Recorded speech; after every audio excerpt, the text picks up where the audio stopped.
Kenapa kamu kak pusing gitu? Ya gimana nggak pusing bang, kita besok ini mau nikah. Mau nikah? Iya bang. Terus Iya. masalahnya apa?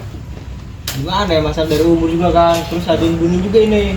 Oke. Besok ini nih, kalau nikah tuh harus pakai perjanjian. Pernikahan perjanjian atau kayak mana ya? Oh itu sih gampang. Sekarang biar aku jelasin aja ya. Kalau perjanjian perkawinan itu sebenarnya tidak perlu juga, karena memang itu kan cuma apa ya, cuma sekundernya aja kan. Jadi diperlukan atau tidak diperlukan itu opsional, tapi dari segi manfaatnya, legalitasnya itu jauh lebih diperkuat.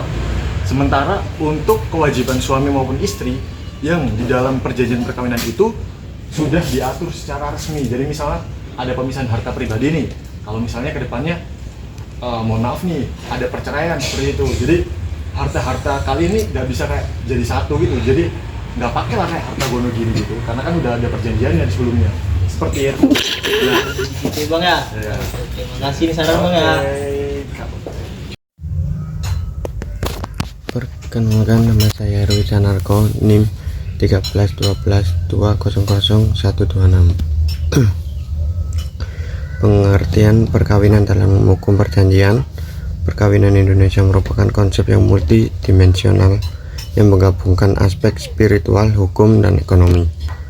Perkawinan dalam pengertian umum adalah ikatan lahir batin antara seorang pria dan wanita sebagai suami istri dengan tujuan membentuk keluarga yang bahagia dan kekal. Ikatan ini berdasarkan ketuhanan yang Maha Esa, dilakukan menurut hukum masing-masing agama, dan dicatat menurut peraturan perundang-undangan. Perkawinan adalah suatu ikatan yang memiliki makna yang sangat luas dan mendalam, baik dalam aspek sosial, agama, maupun hukum. Perkawinan bukan hanya sekadar hubungan antara dua orang, tetapi juga sebuah sistem sosial yang memiliki peran penting dalam membangun masyarakat. Assalamualaikum warahmatullahi wabarakatuh. Perkenalkan, nama saya Fionita dengan NBI 13121000150. Di sini saya akan menjelaskan tentang isi perjanjian perkawinan. Berdasarkan Undang-Undang Republik Indonesia Nomor 1 Tahun 1974 tentang perkawinan, yaitu pada pasal 29 ayat 1, pada waktu atau selama perkawinan dilangsungkan, kedua pihak atas perjanjian bersama dapat mengadakan perjanjian tertulis yang disahkan oleh pegawai pencatat perkawinan. Setelah mana isinya berlaku juga terhadap pihak ketiga sepanjang pihak ketiga tersangkut. Ayat kedua, perjanjian tersebut tidak dapat disahkan bila mana melanggar batas-batas hukum, agama, dan kesusilaan. Ayat ketiga, perjanjian tersebut berlaku sejak perkawinan dilangsungkan. Ayat keempat, selama perkawinan berlangsung, perjanjian tersebut tidak dapat diubah kecuali bila dari kedua belah pihak ada perjanjian untuk mengubah dan perubahan tidak merugikan pihak ketiga.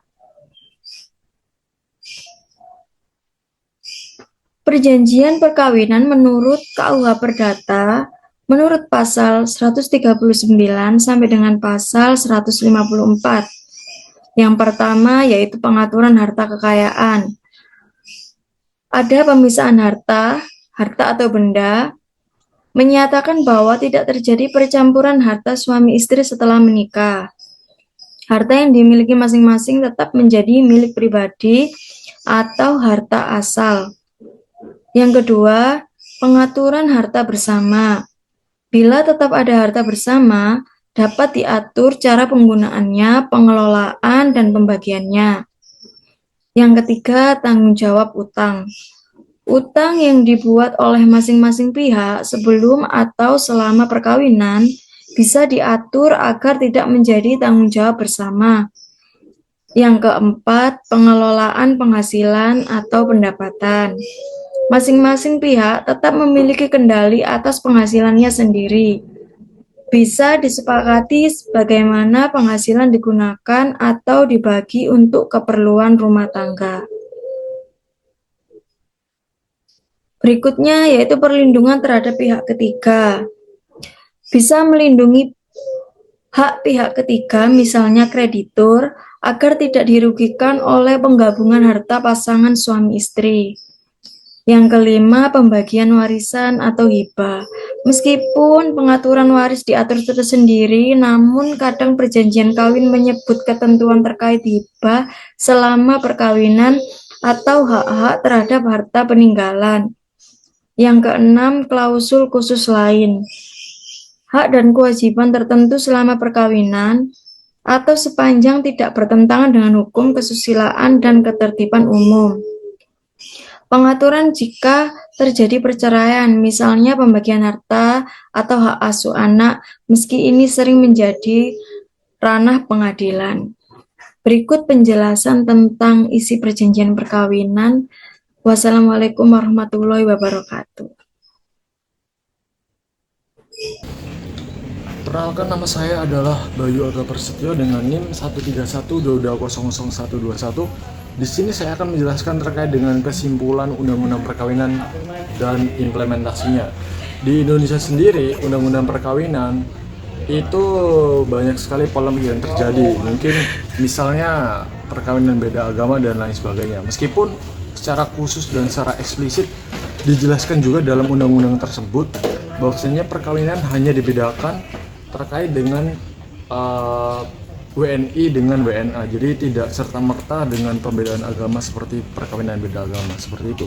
Kemudian meskipun dalam berbagai polemik di dalamnya, namun di implementasinya sendiri di Indonesia masih tetap digunakan sebagai salah satu undang-undang pertama atau undang-undang secara generalis yang masih tetap berlaku hingga saat ini. Seperti itu. Terima kasih.